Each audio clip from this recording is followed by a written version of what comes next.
One person's waiting. Admit.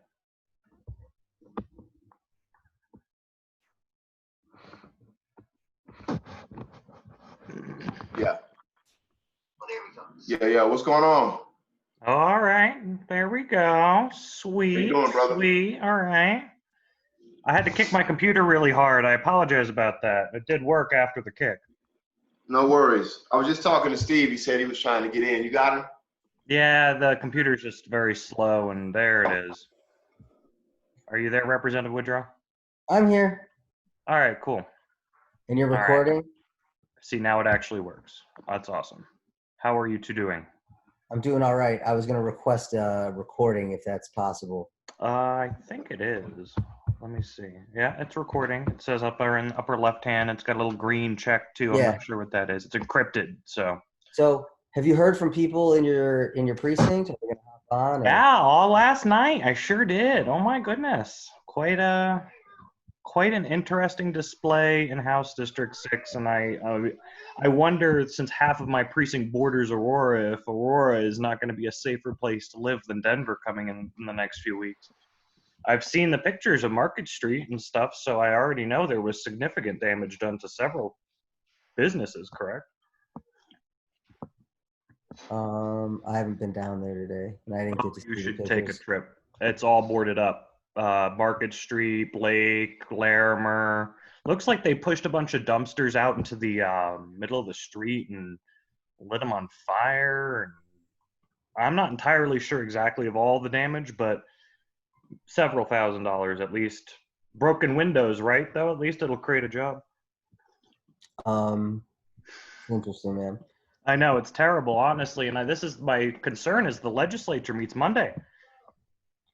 Right? I mean, you guys meet tomorrow? James, do we meet Monday? We're going to have a conversation later on this evening about that, but it all depends on the safety of the members, and I think we should, because I've been down there. Steve was down there yesterday with the protesters, protesting peacefully. Our business happens during the daytime. So, I mean, if we go past a certain hour. So, I mean, you guys both support the mayor's concept here that we need to be inside at night. I mean, do you really believe in a curfew at this point? Or, I mean, is this over exaggeration due to a couple of reckless kids throwing some bricks downtown? Protested yesterday, then we should be able to do that. Exactly. Yeah, we also have a place to be able to, and this is just us talking, like, there's places where we can park our cars without them being vandalized. And we have Colorado State Patrol for folks who feel like they need protection to be escorted to the building. Once we get in the building, it's good. We got to get to work where, somebody could always shoot a window. That's right. That can happen anytime. But I think right now with all this going on, people are using this as an opportunity to push their own agendas, whether it's the folks who are not really peaceful protesters, or it's other folks who's co-opting George Floyd's death, which is all about police brutality and really nothing else. And you're right, Representative. That's the sad part, is that you're looking at the state legislature of 100 people that are just average citizens, regular people, just trying to go into their job. I mean, Representative Pelton's a farmer, for crying out loud. I mean, he drives 300 miles just to come to the legislature to get rocks thrown at him. I mean, of course, there's a public safety issue here, and we need to protect our members of the legislature because you guys have a budget to pass. You guys have work to do. I mean, I'm sorry I wasn't able to get more people on this meeting today. I was hoping to get a lot of participants, but I feel like our public discourse is kind of broken down in a really tragic way. Even when you put posters out and you email people 3 different times, like you never, and then they go out and then they burn a dumpster. So it's like, Josh, where's the middle ground here? Yeah, Josh, we'll hang on for a few minutes and hang out with you. We're happy to talk to you for a couple I appreciate you guys doing that. Thank you. I mean, it just. But my question is, this should happen more often. Hold up, dude. We'll work on that. But my question is, Coleman, dude, help me out, man. When I hear you and other black leaders tell white people and everyone else, we're going home, go home. If you stay, you're not with us. And then then the fucking city gets burned at night, and you wake up and people are like, oh, those protesters. I mean, what fucking goes through your mind? I mean, what help? I mean, because I can't. all I do is this. I picture what it'd be like as a Jew if Jews were being killed by cops, 1,000 a year, right? And it sometimes made the news, but whatever. And then And the me cop and my gets a fellow promotion Jews, every time. me he and my goes. fellow Jews go out and we fucking protest. And then fucking people are like, you fucking crazy Jews, you don't know how to fucking protest. I'd fucking lose it. So help me. What is Yeah, going that's a on? great question. Look, for me, it's sticks and stones, right? Also, and I said this yesterday as a man of faith, I know that the battle is not against flesh and blood. I know that we don't always agree with each other.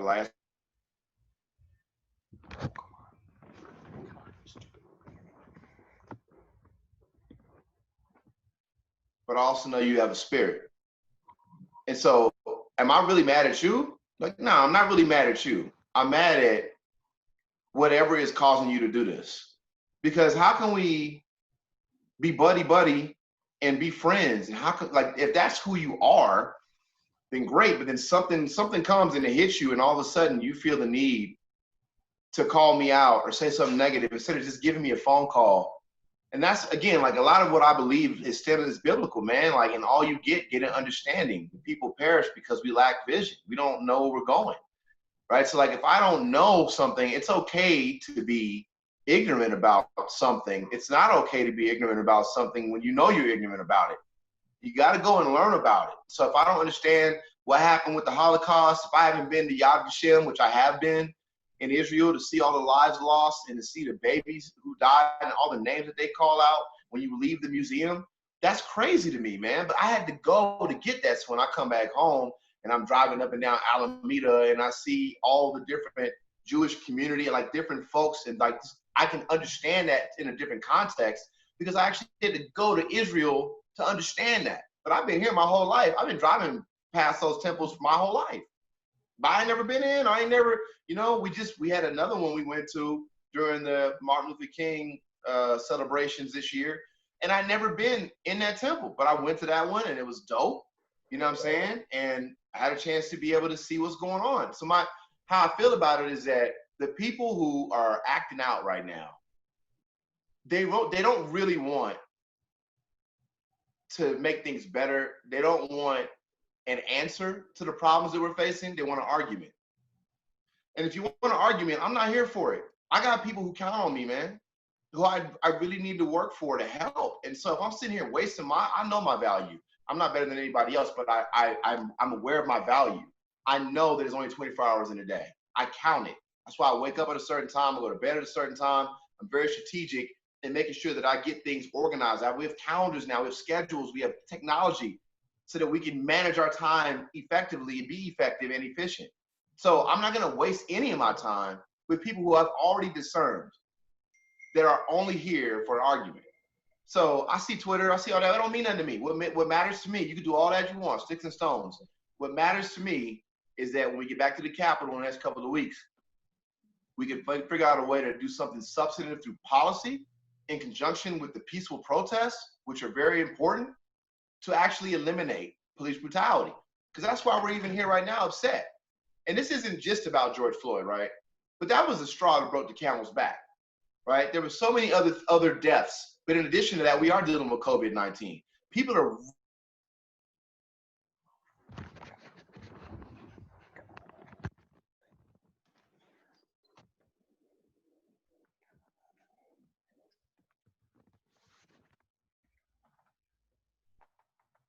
like, and there's no justification for it. Your life is not in danger in that moment as a law enforcement officer with 3 other law enforcement officers by you. I don't want to hear those arguments from police, from the chiefs, from the DAs. I don't want to hear none of that. So that's how I'm feeling right now. I'm about action, man. I'm tired of having conversations. Like, I love this. It's good because I need to understand and share my perspective. Sure, that's fine. But we shouldn't be having this conversation over and over again. And y'all aren't the issue. There are a couple of other people who are not allies. And not only are they not allies, but there are allies who say they're allies, but they're only allies in word. And when it comes time to get that action.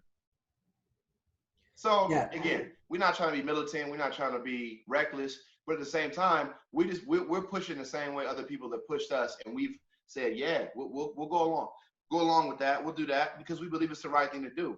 But if other folks aren't down what we're trying to get accomplished, then we got to call them out. So what is the bill? As I take my vitamins. No, I insist, please, sir. Yeah, still working on it. Hopefully you guys will see a draft here within this week because we only have a couple more weeks, but I'll tell you a couple of components, right?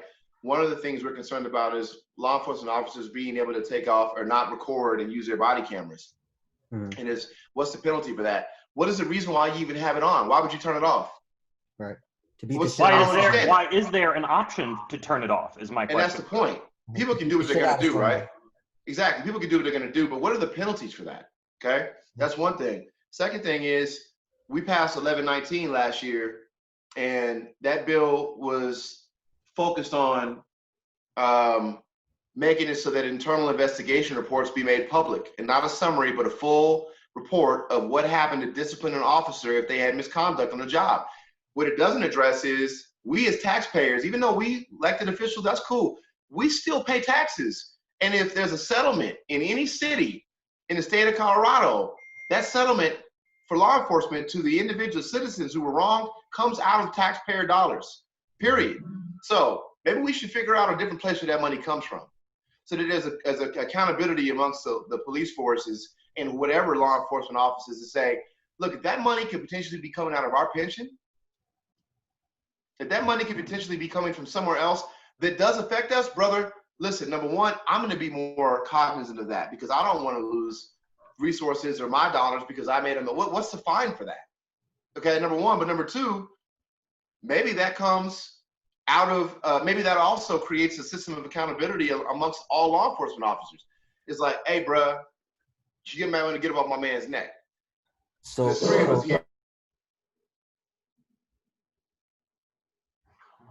What the hell's going on with this dang thing? So long, and I said it yesterday. I heard you. There has to be some type of mechanism where the jury never gets to hear that. Because the second a jury hears that you're taking away cops' pensions, they're going to say, no, we're not punishing all police who worked hard for their retirements. We're going to give less money, right? So so long as the jury never gets to hear about it, and it just is, I just would want to build in that guardrail to protect people. Because if someone's fucking killed by the police, I don't want caps. I want them, get just compensation under the law.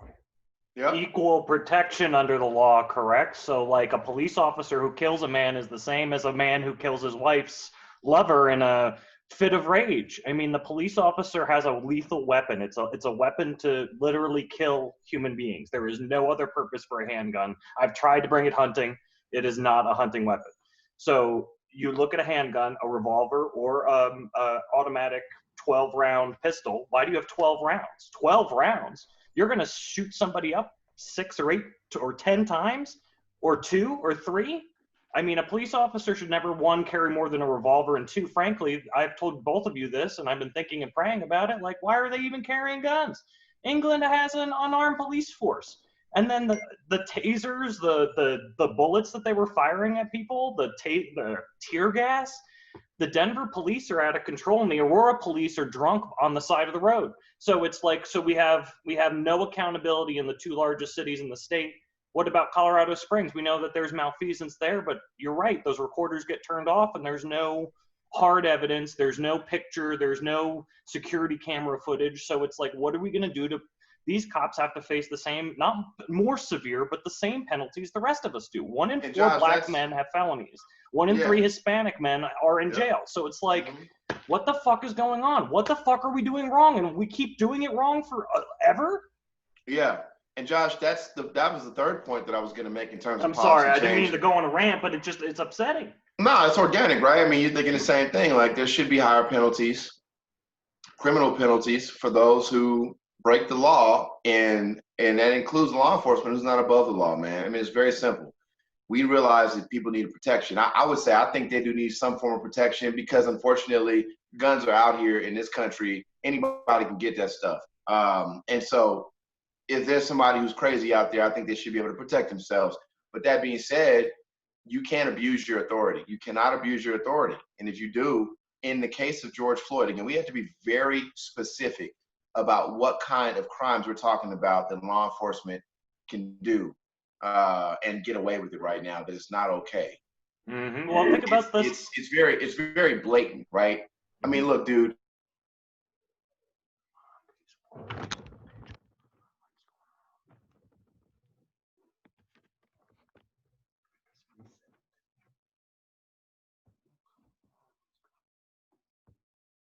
Done.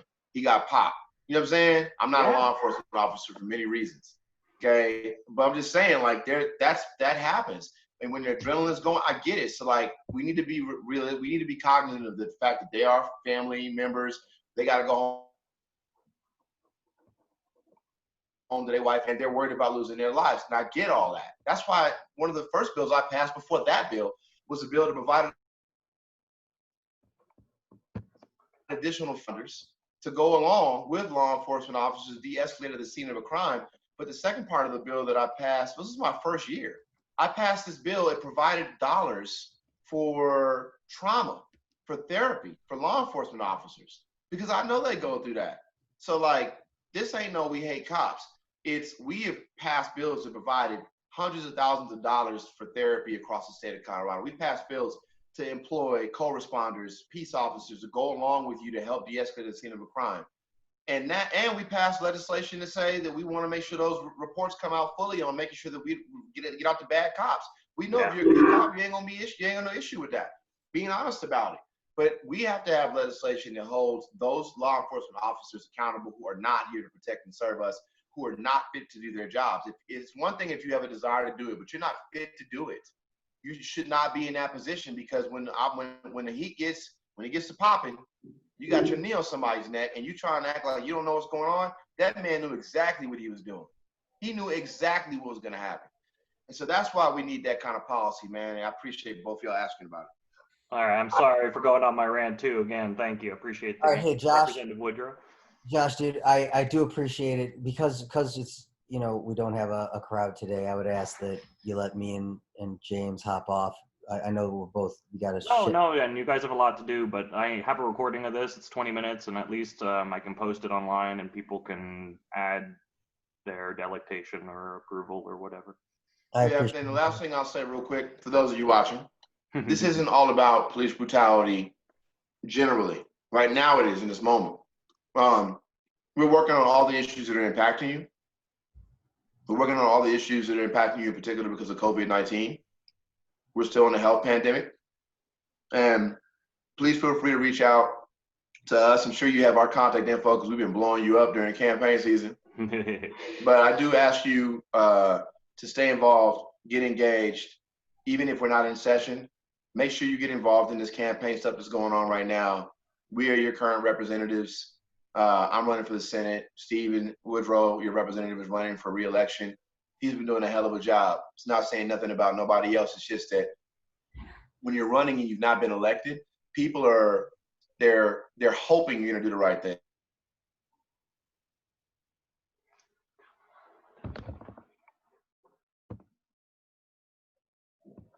It's good work. It's supporting our democratic values. It's being in a community. It's hearing from you. It's being informed. Again, I know this isn't about that, but if we were having a town hall, people might be asking them questions about the campaign. So I wanted to put that out there. And also I want to thank you all for supporting me in the ST33 County Assembly. I'm the only person on the ballot for the primary in November. We may or may not have an opponent. Thank you very much, y'all. But I'm still here to earn your support, whether I have an opponent or not. So we're both here to earn it. And we really appreciate you, Josh, being a leader in the community, stepping up, organizing this, because there's only so many precincts in HD6, and I never want HD6 to feel like they're left out with a big Senate district that is comprised of mostly 7 and 8. So small portion of 6, small portion of 5.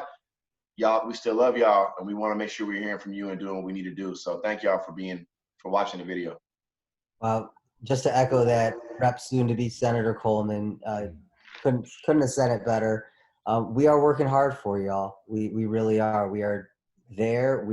In the interim, we were working hard, and we're back and we're working hard. There's a lot of tough decisions that are coming ahead. but we're doing everything we can to make sure that our democratic values, our progressive values, are coming through and that are heard. You know, I'm really glad to hear soon to be Senator Coleman, you describe what type of legislation, what type of action that we can take when we get back. And I want to do everything we can to make sure that this is a priority. We can't let the pandemic sweep over the very inequities and inequality that it's exposing. So, you know, at this time more than ever, you know, we have to step up and we have to take action. If not now, when? You know, there's no time like the present. We're going to be back in session. And yeah, we need your support. We love you. We're fighting hard. If you need anything, talk to Josh and he'll get us in touch with you, or go to my website, woodrowforco.com, Stephen at woodrowforco, or repstephenwoodrow@gmail.com. Thank you, Representative. Thank you so Josh much. Hursa for president 2024. A vice president. Come on, I don't want to actually work. Thank you both, and Senator and Representative, you guys are excellent. Like, the reason I was a Republican for so long is I held on to these certain values, and those values haven't changed, and now I represent Democrats.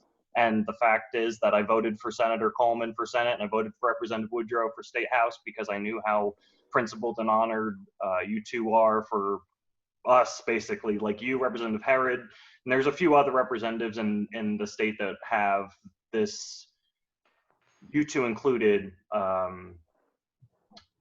duty and honor to represent the rest of us. Think about it. There's like 7 million people, and you're one of 100. Think about that. It gives me goosebumps thinking about that fact that you sit under Barney Ford.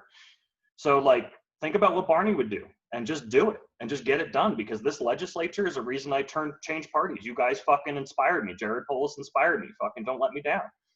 So that's it. Thank you. I'll make sure to post this online. And